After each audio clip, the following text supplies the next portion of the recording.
Bonjour à vous, étudiants du BTS NDRC du lycée Albert Camus. Donc aujourd'hui, je vous propose cette nouvelle capsule vidéo qui portera essentiellement sur la correction du TD qui vous a été présenté il y a 2 ou 3 semaines, donc TD numéro 1 sur PrestaShop évidemment, et concernant plus particulièrement l'entreprise Palette Works.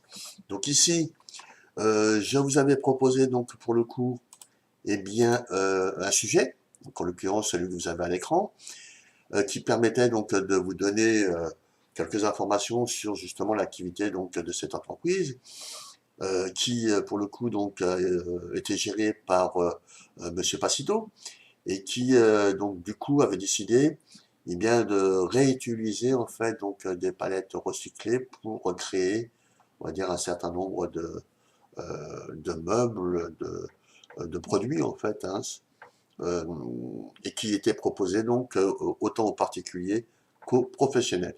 Donc à cette occasion-là, il souhaitait éventuellement euh, améliorer en fait la visibilité de son site et notamment évidemment le flux généré par rapport aux différents visiteurs. Dans l'idée de pouvoir booster ses ventes et augmenter son chiffre d'affaires. Donc à cette occasion-là, il vous confie un certain nombre de tâches se rapportant aux différentes questions qui vous sont posées. Alors, ici, donc, nous allons voir pas à pas les différentes manipulations que vous étiez censé réaliser à travers ces différentes questions posées. Donc, la première de ces questions, donc, en l'occurrence celle qui apparaît ici, est surlignée, consiste à vous demander de répondre à un message que Pierre Martin a déposé concernant la création de sa future bibliothèque et on vous demande donc d'apporter une réponse adaptée à ses attentes. Alors pour ce faire, évidemment, ça suppose que le message a été bien évidemment déjà formulé et donc renseigné. Le message a déjà été posté et apparaît nécessairement sur votre back-office. Très bien. Donc en l'occurrence, il devrait apparaître précisément à cet endroit-là, donc dans la fonction SAV et à nouveau SAV. Et donc ici, vous devriez avoir le message de Pierre Martin qui se questionnait sur sa bibliothèque et auquel vous deviez répondre. Donc on voit effectivement ici qu'au niveau du service SAV, un certain nombre d'indications qui nous permettent de nous renseigner sur eh bien, l'état disons de cette messagerie en termes disons de conversation laissée par les clients.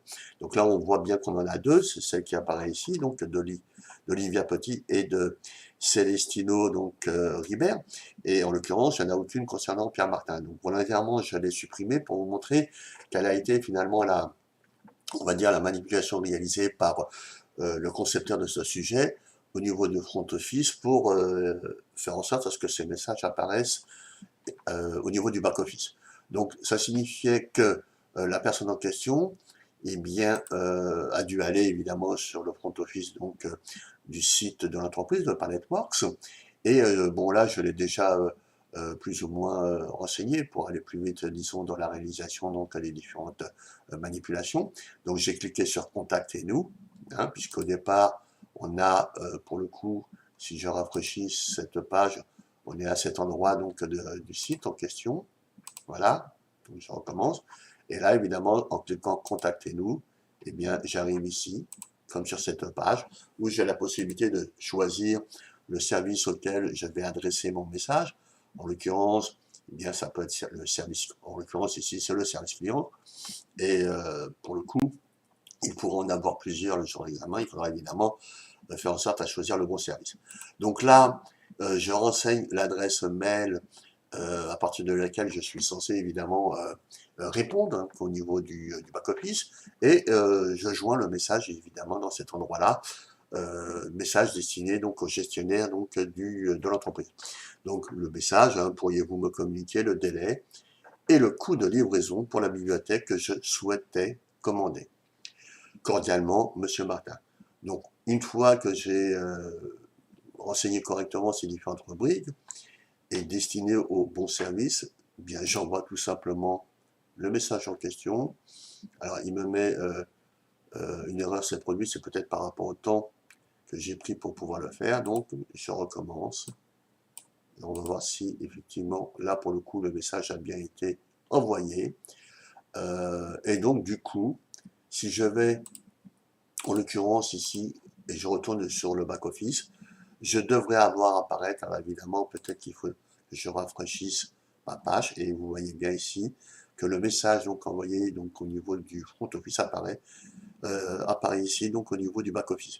Donc là, par rapport à la question posée, si on revient effectivement à cette première question, je vais cliquer sur le message qui m'a été laissé par Pierre Martin et vous pouvez constater que le message rédigé donc au niveau du front office apparaît bien à cet endroit-là.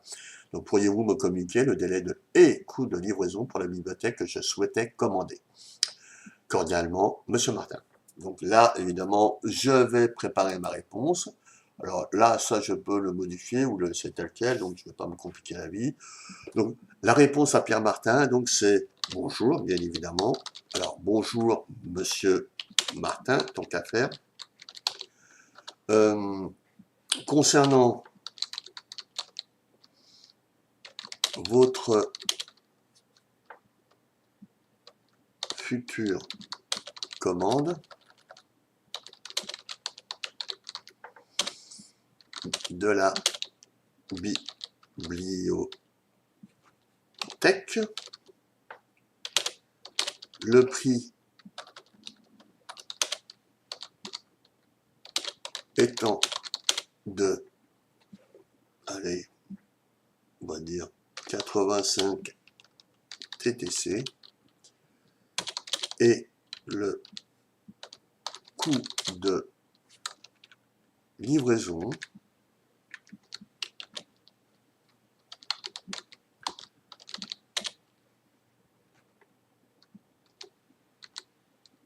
est associé au transporteur privé auquel nous faisons appel,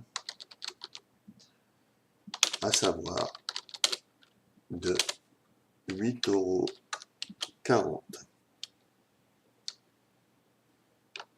8,40 € TTC. Donc livraison, je corrige, j'ai besoin, voilà. Donc une fois que j'ai rédigé ma réponse, eh bien il suffit pour le coup que je m'assure qu'il n'y a pas de faute d'orthographe ni de syntaxe, que j'ai correctement répondu au message, puisqu'une fois que je valide, il est définitif, hein, et je ne pourrai pas revenir derrière ou dessus. Donc là, j'envoie ma réponse, effectivement, donc elle apparaît à ce niveau-là, dans le fil de discussion, et on le retrouve un peu plus bas, effectivement, dans cet historique des commandes et des messages. Voilà. Donc la première question est faite. Alors j'en profite à cette occasion-là par rapport effectivement à ce message qui avait été laissé par Pierre Martin au niveau donc sur la base de ce bouton Contactez-nous ici. Comme vous pouvez le voir, il y a deux services, client et webmaster. Il faut savoir qu'on pourrait vous demander le jour de l'examen de créer un service qui, par exemple, le service client qui n'a pas encore été créé pour l'occasion. Donc là, il faut aller dans paramètres de boutique, dans contact, et là, vous voyez donc contact, on retrouve deux des onglets que vous connaissez, magasin et contact. Et ici, on voit les deux services qui ont été créés. On peut évidemment en créer un nouveau, donc créer un nouveau contact, prendre connaissance donc effectivement ou afficher les informations se rapportant à l'un de ces deux contacts, comme ici donc pour le webmaster et ainsi de suite. Voilà. Et donc bon, si besoin, ce serait par ce biais qu'il faudra donc créer un éventuel contact qui n'apparaît pas pour le coup donc en la circonstance. Alors, première question, voilà, nous en avons fini, donc on va maintenant répondre à la deuxième question. Donc afin de faire parvenir un devis à Pierre Martin, vous devez créer sa fiche client. Donc là pour le coup, il n'y a pas en soi donc de module qui nous permet de créer un devis, mais en revanche, on peut effectivement procéder donc à la création de la fiche client.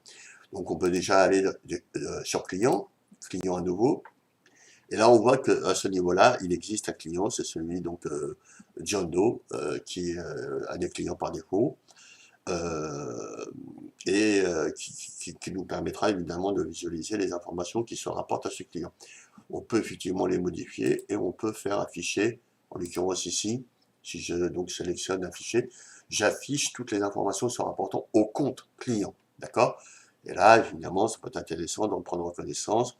Au-delà des informations, on va dire, signalétiques, on voit le nombre de commandes qui ont été passées avec les différents états se rapportant à chacune de ces commandes, du montant payé éventuellement.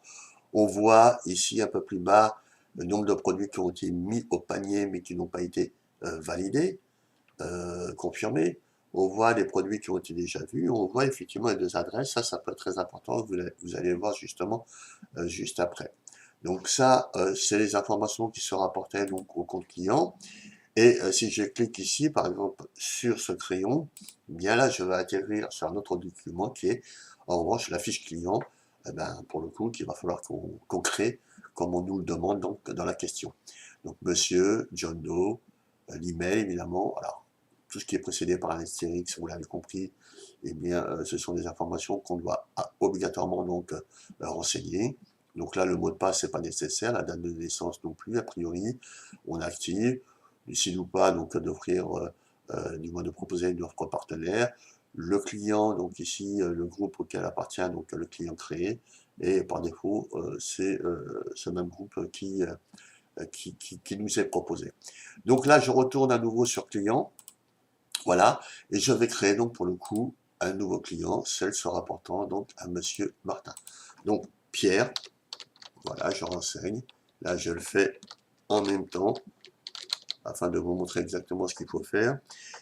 Pierre Martin, donc pierre.martin, arrobase hotmail.fr. Là, toutes ces informations, évidemment, je les retrouve donc sur la base des annexes qui me sont proposées, bien évidemment.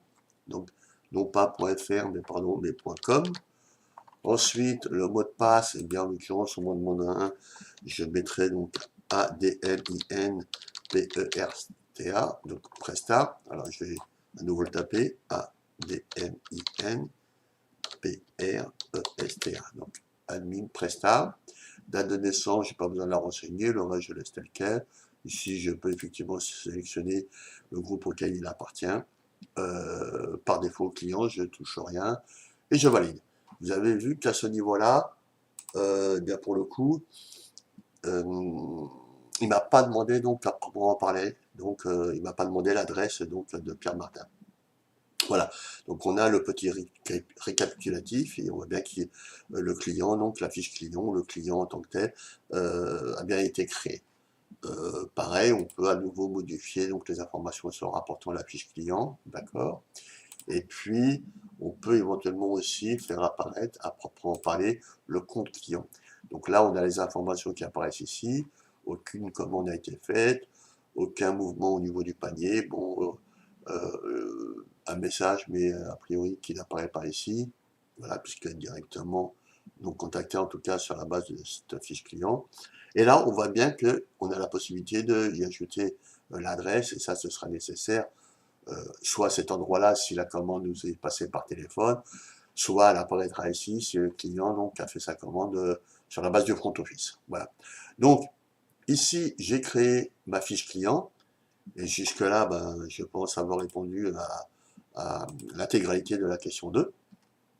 En question 3, donc, pour le coup, on me demande de compléter la fiche produit du fauteuil Adirondack, de mettre en avant ce produit avec un bandeau promotionnel, donc nous verrons comment nous le ferons et comment les choses doivent se faire. On vous demande de soigner la description commerciale et le récapitulatif du produit avec un nombre de mots entre 300 et 500 caractères.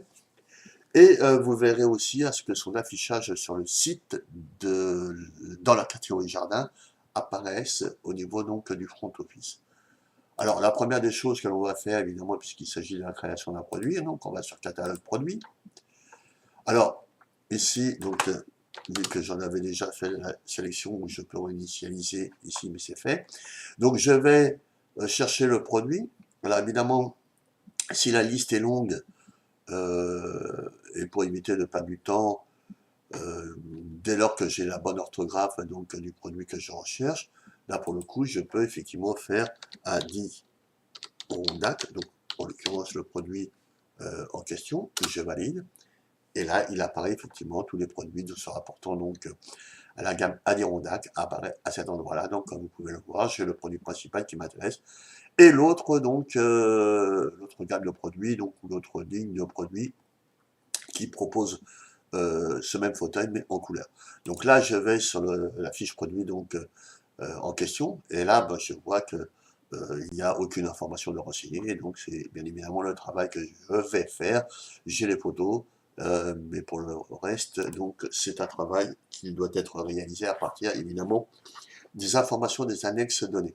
Alors là, il faut bien comprendre que ces deux sous-onglets récapitulatif et description sont essentiels, sont très importants et sont bien évidemment des éléments sur lesquels vous allez être évalué le jour d'examen au regard des informations que vous y ferez apparaître. Donc là, en termes de récapitulatif, ben, je peux tout simplement reprendre les éléments d'information qui vont se donner sur l'information produit, et bien à savoir qu'il s'agit d'un fauteuil. Donc un fauteuil, on va dire légendaire, donc là, dans le récapitulatif, on verra à quel endroit ça apparaît au niveau de votre office. Il s'agit donc de faire apparaître une, on va dire une description, alors, un récapitulatif, donc assez sommaire. Donc, légendaire, créé, donc qui a été créé aux États-Unis, donc, United States, en 1903, et qui connaît donc une forte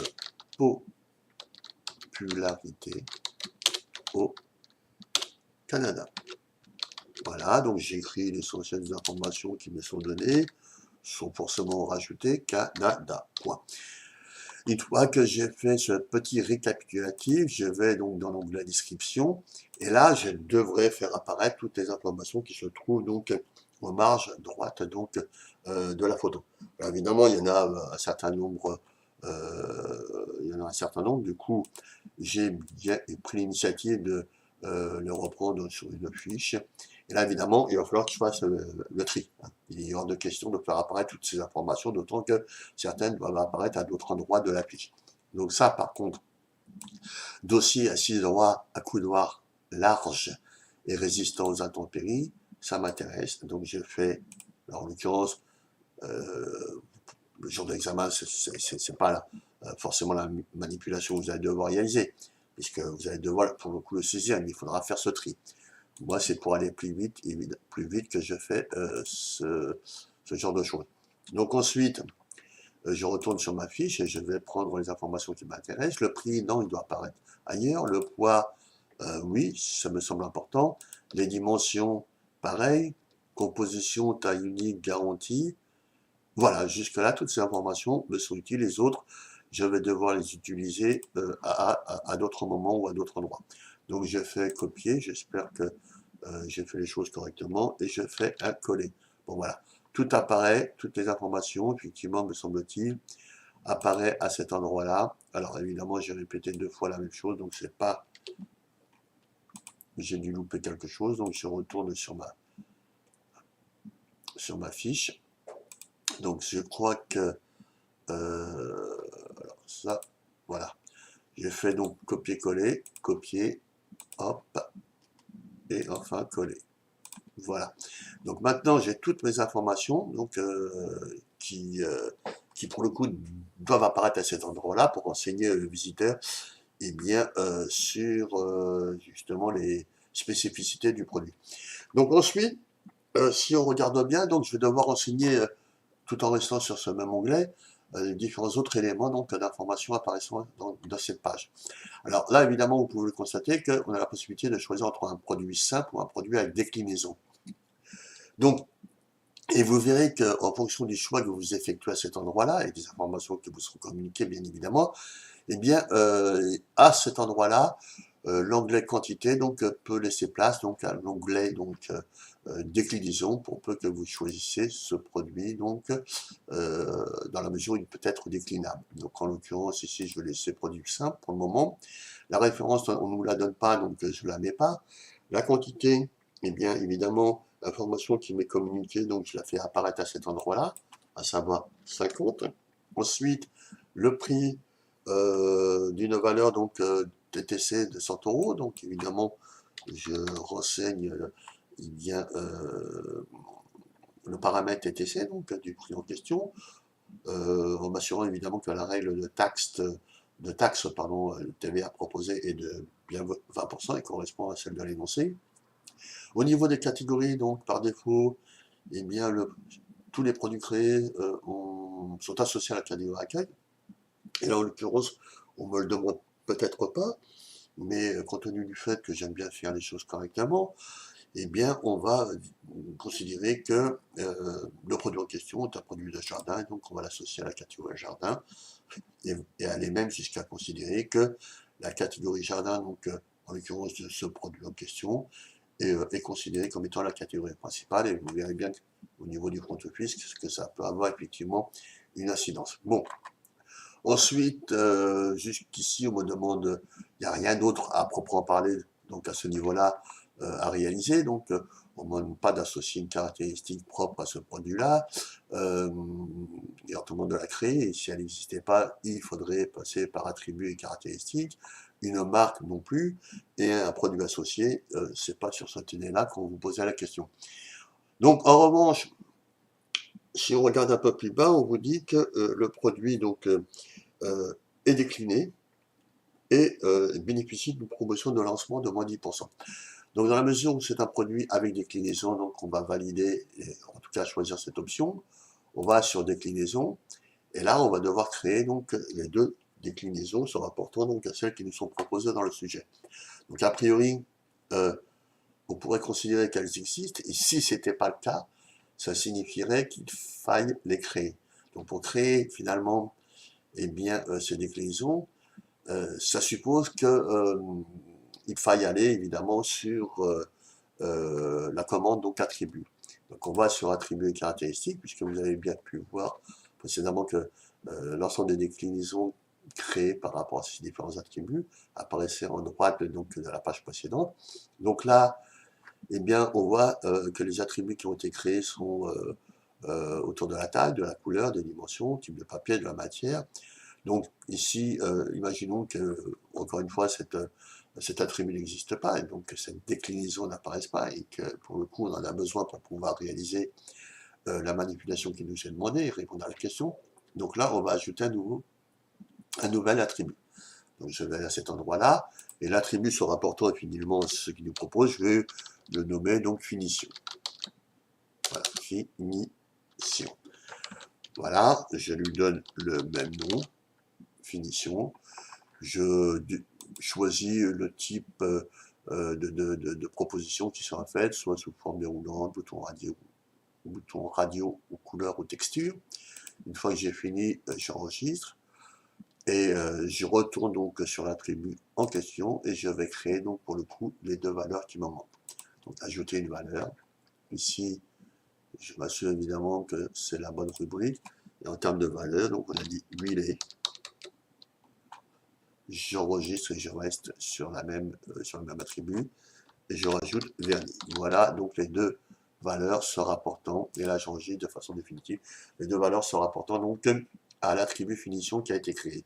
Donc je vérifie bien, donc ici on a bien l'attribut finition avec les deux valeurs se rapportant. Alors, à partir de là, je vais donc forcément devoir retourner sur mon produit, donc ici, et compléter ma fiche.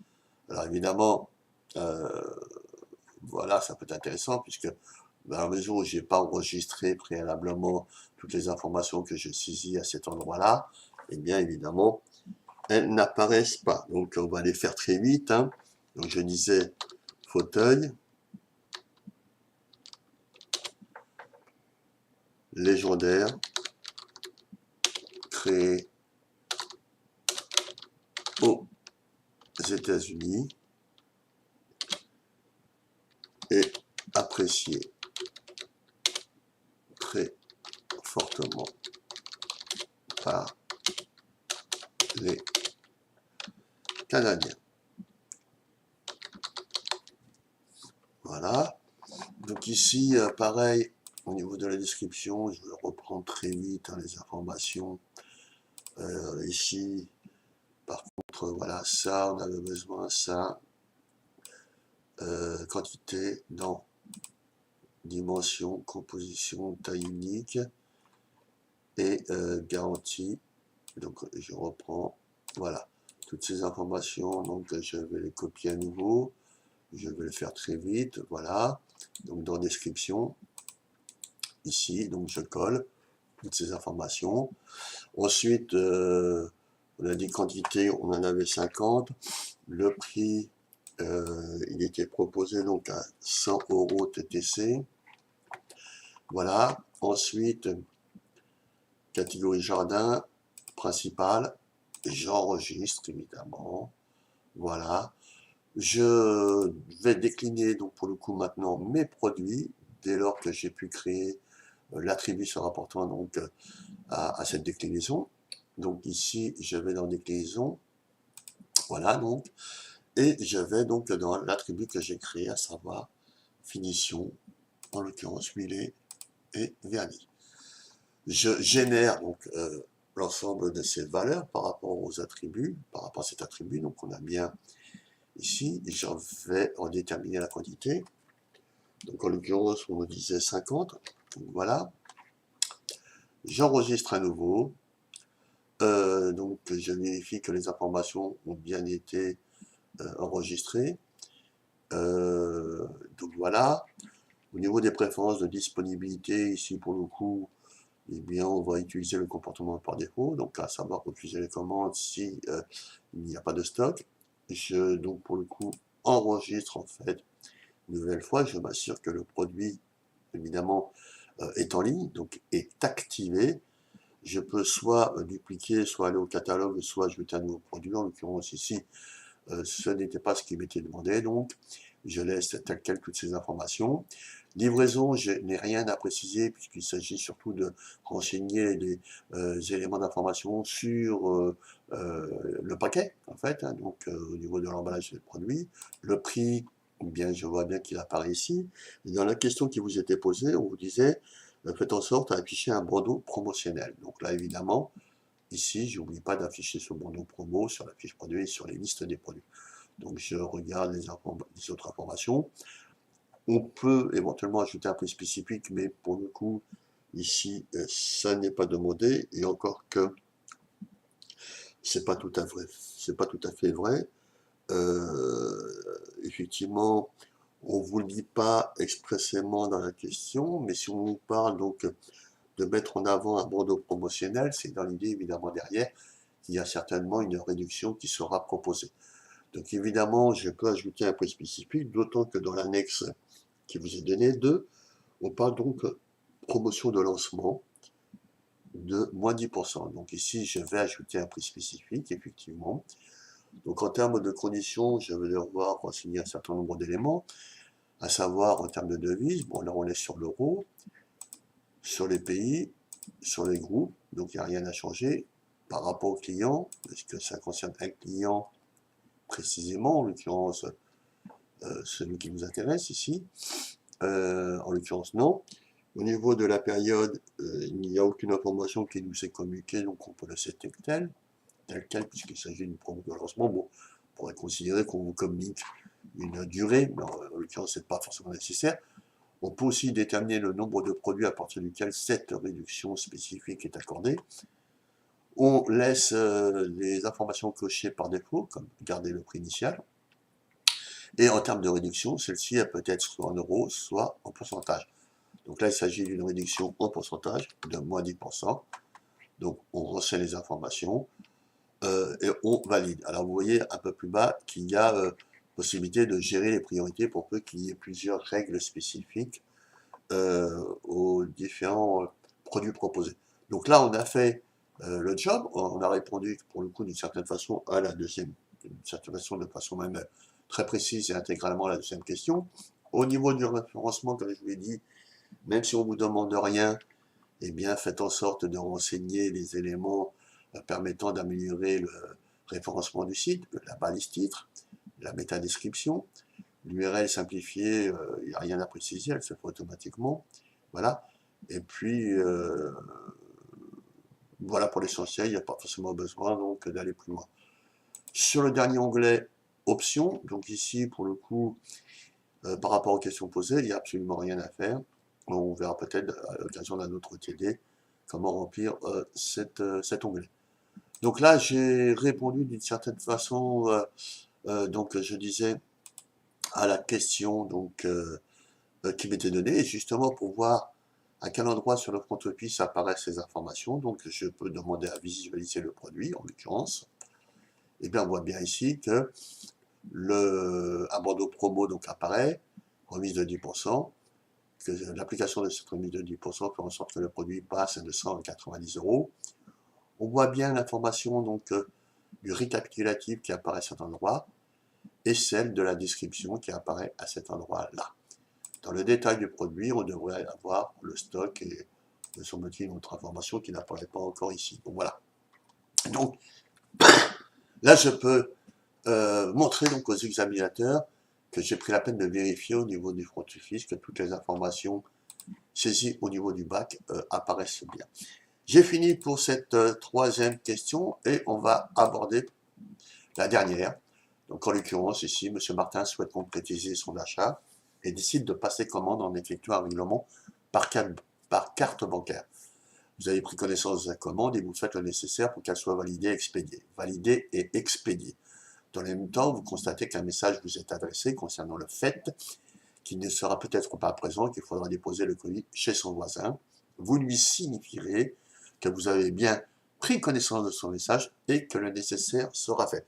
Alors, à ce niveau-là, évidemment, j'ai un peu modifié, on va dire, la question qui pourrait vous être posée le jour de l'examen, puisqu'on ne vous demandera pas de faire ces manipulations de commande au niveau du front office, je ne le crois pas, mais de prendre connaissance, effectivement, de la commande qui a déjà été passée. Mais, pour le coup, pour aller plus loin, et puis essayer de vraiment faire le tour donc, des différentes manipulations qui pourraient être amenées à être réalisées, que vous compreniez tout à fait, d'une certaine façon, le cheminement, eh bien, là, je vais vous montrer, donc, effectivement, par rapport à cette question, comment les choses ont été faites. Donc, il s'agissait, alors ici, pour le coup, de commander, il s'agissait donc, je disais, de commander, donc, alors, la commande qui se rapportant donc à au produit Adirondack, donc, voilà. Donc, on va commander le produit en question. Alors, de deux choses une, soit il faut aller le récupérer, ce produit, ou soit en tapant évidemment aussi dans la barre dans le moteur de recherche Adirondack, hein, qui apparaît effectivement ici à un moment donné. Et bien, il suffit de sélectionner et puis on voit le produit qui apparaît ici. Donc, on va pour le coup donc l'ajouter au panier, puis passer commande, aller jusqu'au bout du processus. Ce produit, donc, dans la mesure où on l'avait associé, me semble-t-il, à la catégorie jardin, et bien évidemment, on peut tout à fait le retrouver ici, en allant donc sur la catégorie en question. Donc vous voyez bien, de toute façon, ça apparaissait au niveau du fil d'Ariane. Donc je vais dans Jardin, ici, et bien si je clique sur le produit, on retrouve ce fameux fil d'Ariane qui m'indique le chemin parcouru pour pouvoir atteindre le produit en question. Donc, je prends connaissance des informations, le produit, disons, donc me convient, donc je vais l'ajouter au panier. Je confirme, je continue mes achats et on va dire, confirme ma commande. Donc, alors évidemment, à ce niveau-là, j'arrive dans le fameux tunnel donc, de conversion avec ces 4 étapes. Et donc ici, je vais renseigner l'ensemble des informations qui me sont données. Donc ici, Pierre, Martin, l'adresse email que je peux redonner. Alors nous allons voir effectivement si cette adresse va être acceptée, donc 85@hotmail.com. Voilà. Alors ici, au niveau du mot de passe, je le choix ou pas donc de renseigner cette rubrique. D'ailleurs, on on vous invite à le faire, évidemment, c'est l'objectif. Donc, vous pouvez ne pas créer votre un compte à proprement parler, donc le compte client. Et cela signifie évidemment que vous aurez le statut de visiteur et qu'à chaque fois, il faudra renseigner à nouveau toutes ces informations pour pouvoir passer une éventuelle autre commande. Donc là, on vous dit pour gagner du temps sur votre prochaine commande, et bien communiquer un mot de passe qui vous permettra après de vous connecter via, on va dire, ce bouton-là en haut à droite et de renseigner quelques informations pour pouvoir passer commande. Donc là, en termes de mot de passe, je peux éventuellement en mettre un. Donc ADMINPRESTA. Sachez que quand, je peux le vérifier, sachez que quand eh bien, vous renseignez un mot de passe, vous passez du statut de visiteur à client. Et du coup, ça fait quand même une petite différence. Donc là, du coup, peut-être qu'il va falloir renseigner l'adresse, mais je vais en mettre une. Ben, je vais prendre celle qui apparaît ici. 31,5 1970. Je coche ou pas le fait que je veuille recevoir les offres de partenaires, que je veuille recevoir la newsletter. Donc tout ça, c'est pas une obligation, mais je peux le faire. Arrivé donc au terme de cette première page, eh bien, pour le coup, j'enregistre, mais là, vous voyez bien qu'il n'accepte pas. Il n'accepte pas, je ne sais pas pour quelle raison, peut-être que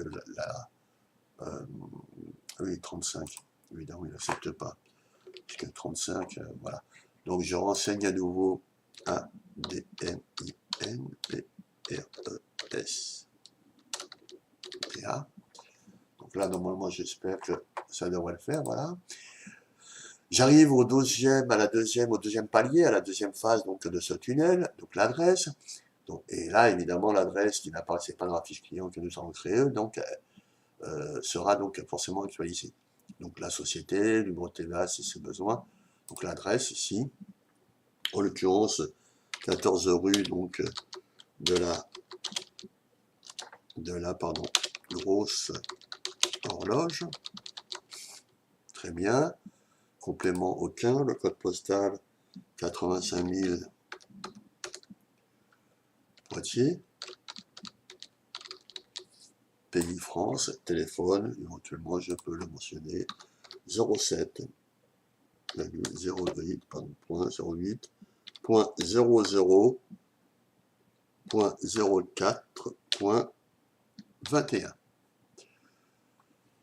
Utiliser cette adresse pour la facturation, donc là je laisse tel quel, je fais continuer, et là, troisième phase, troisième niveau, troisième palier, le mode de livraison. Donc là, je décide évidemment donc de me faire livrer le produit, conformément évidemment aux questions précédentes, où je me posais la question, c'était sur la bibliothèque, pardon.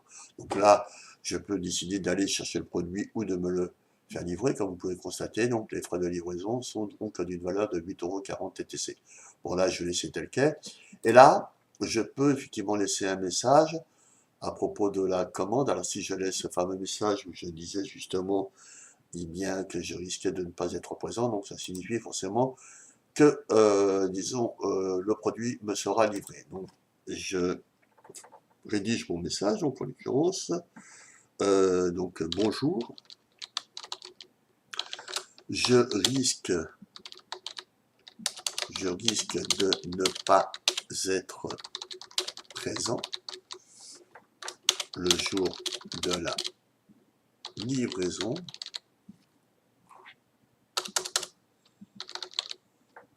Je vous serai reconnaissant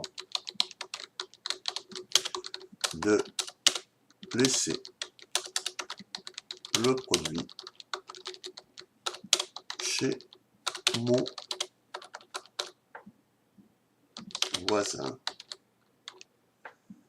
voisin, virgule, monsieur Robert.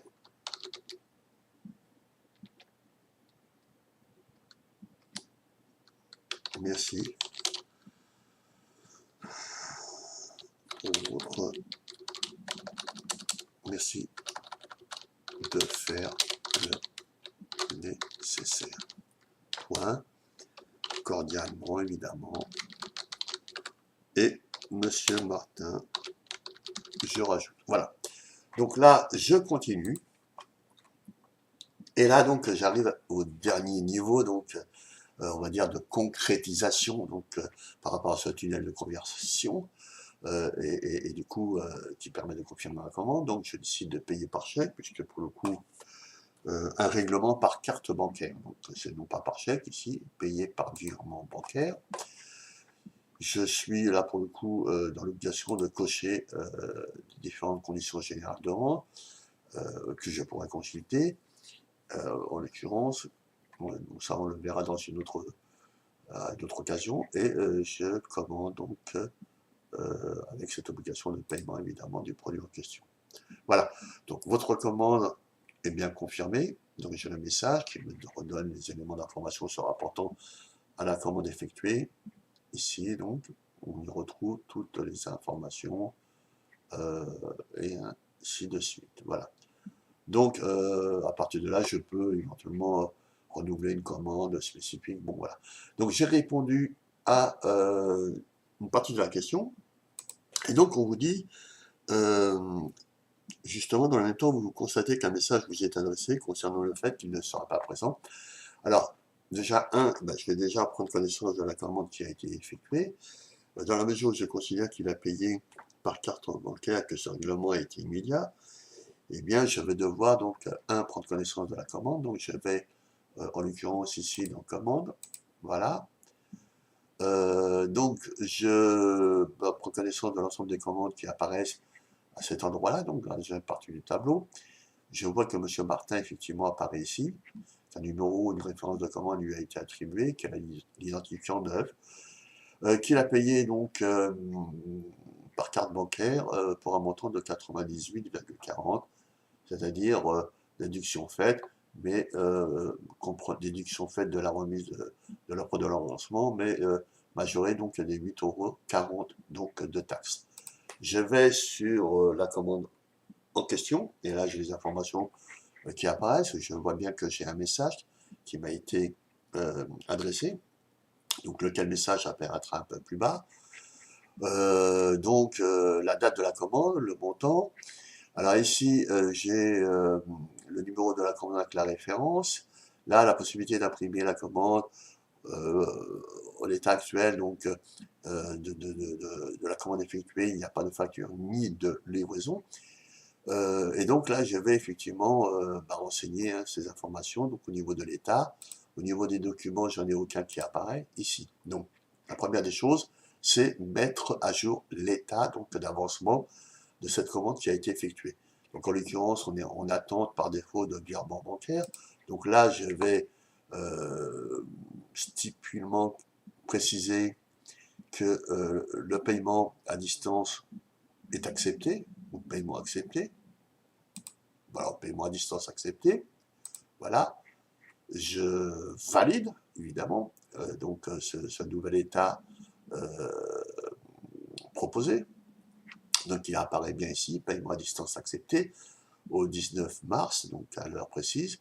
Et évidemment, dans la mesure où le paiement a été accepté, donc je considère que le produit soit est expédié ou soit carrément est livré. Bon, donc là, on va mettre livré et je valide à nouveau, donc je mets à jour donc l'état d'avancement donc de cette commande.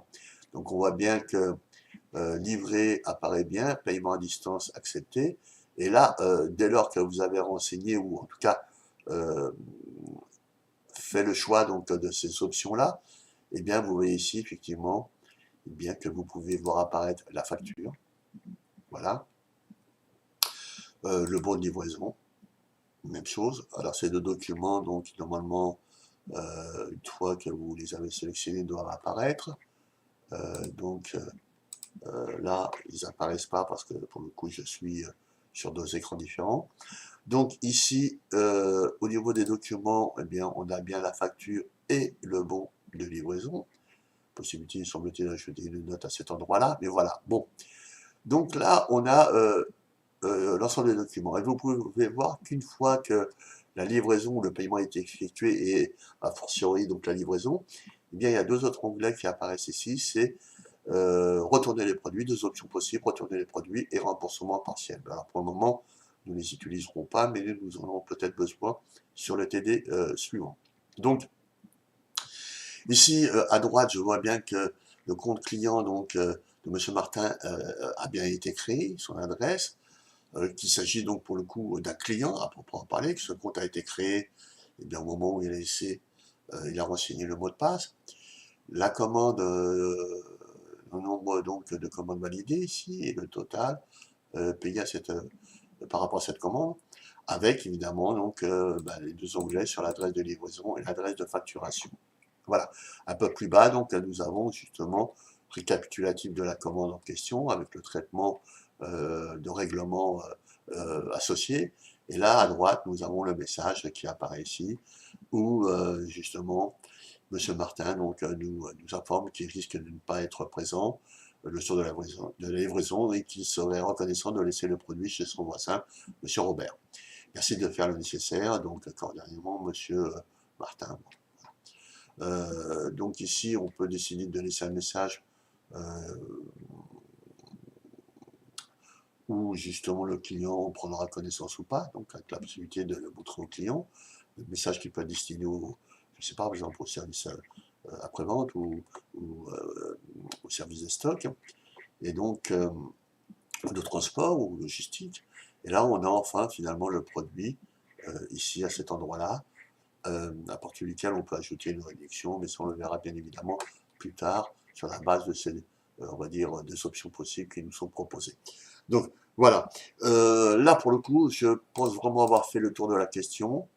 Et bien, à partir de là, je pense que l'ensemble donc des questions ont été traitées et que le TD numéro 1 a été vu. Voilà. J'espère que cette vidéo vous servira pour revoir les quelques notions que vous avez vues, pour rafraîchir éventuellement donc la mémoire d'une certaine façon. Et je vous dis eh bien à très prochainement donc pour une seconde capsule vidéo qui sera consacrée cette fois-ci au TD numéro 2. Je vous remercie et bonne journée. Au revoir.